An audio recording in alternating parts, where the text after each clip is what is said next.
Welcome back, guys. Let's start our new horror story. When Victor Langford received the letter, it was written in thick, looping ink, the kind you only see in museums or in forgotten drawers of antique desks.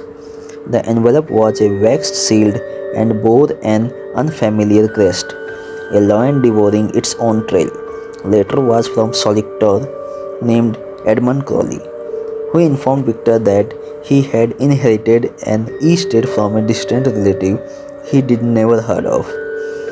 Reginald Langford, his great uncle.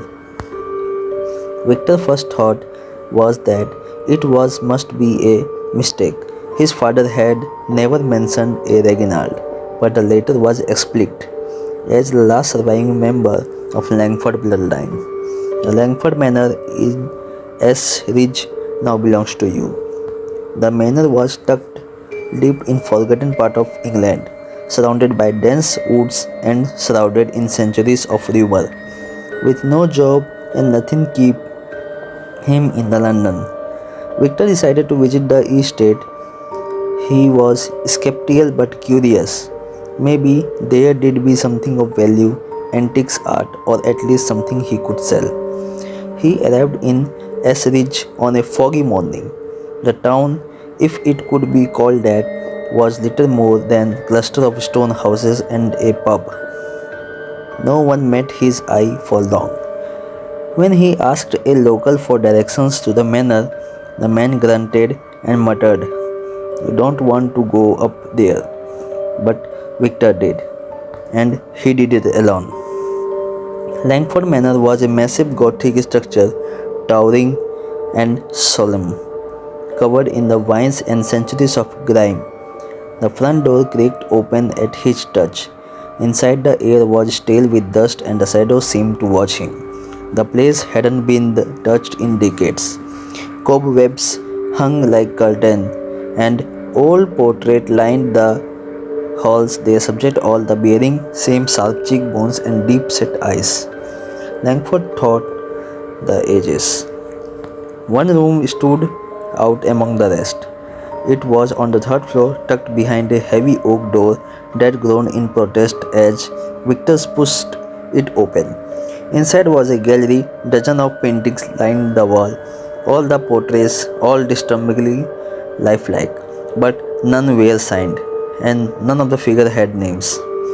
At the far end of the room was a canvas, draped in black velvet cloth.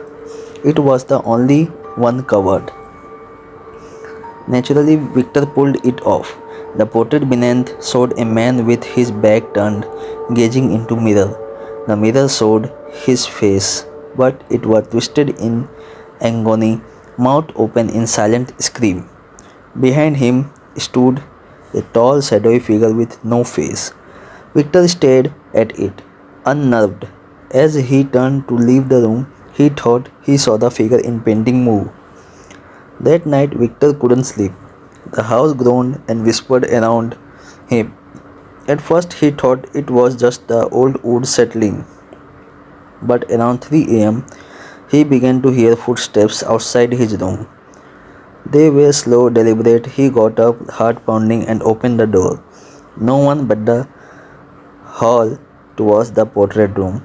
He thought the he thought and saw he was a flicker of movement, something slipping into the dark. Victor decided he was just tired.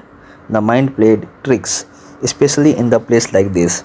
Still, the next morning, when he returned to the portrait room, something had changed. The portrait of the man with his back turned was different. Now his head was tilted ever so slightly as if listening. Victor began exploring the manor more methodically. In the study behind a bookshelf, he discovered a hidden drawer containing a war leather bound journal. It belonged to Reginald Langford. The entries were erratic, increasingly paranoid. The eyes won't stop follow me. I dreamed of the faceless man again. He was nervous and whispering in Latin, something about the servitium atrium. The portrait was traps, souls sealed in the oil and canvas. It watches me from the mirror. Every time I turn away, it's closer. The final entry read, I must hide the truth.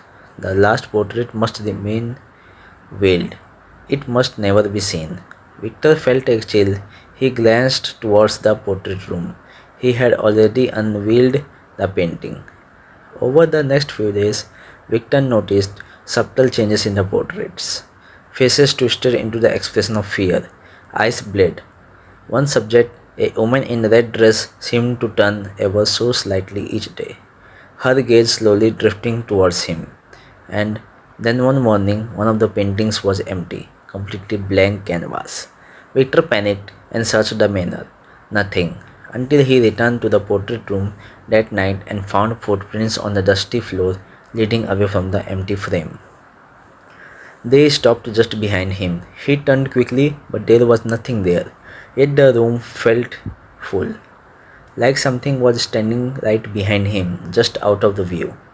That night, Victor dreamed of the man in the portrait, the same scene, a figure with his back turned, staring onto the mirror.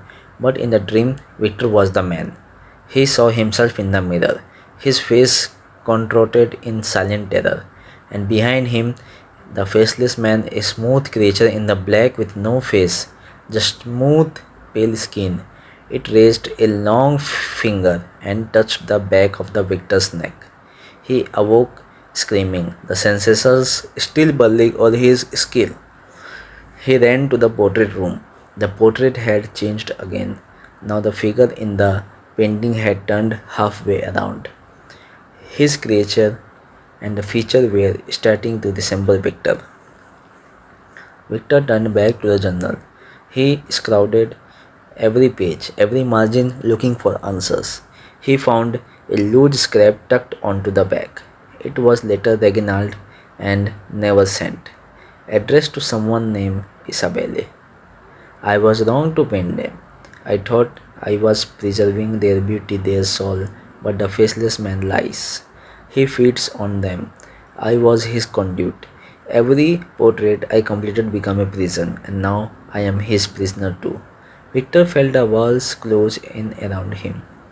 The portraits were not just paintings, they are the people trapped, and he had just freed something by unveiling the last one. Over the next few days, Victor began to lose time. He would wake up in strange room, hours gone.